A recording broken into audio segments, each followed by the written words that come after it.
cara buat video. Ini cara saya je. Kalau korang ada cara lain, guna je lah cara korang tu. Pertama cari Mobizen. Lepas tu buka aplikasinya.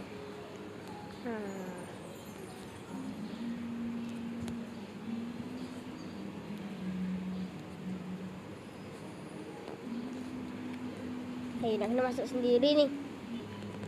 Okey, macam ni lah tampilan dalam je.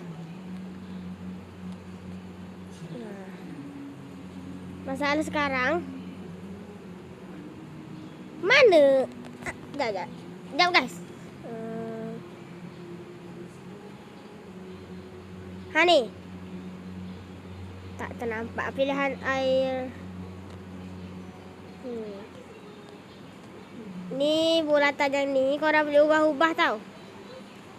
Saya baru tahu je ni guys. Tak apa. Patut. Sekejap guys. Tunggu dulu ya. Okey dah. Cara paling mudah tu korang tekan di aplikasi ni, nanti keluarlah bulatan ni. Okey.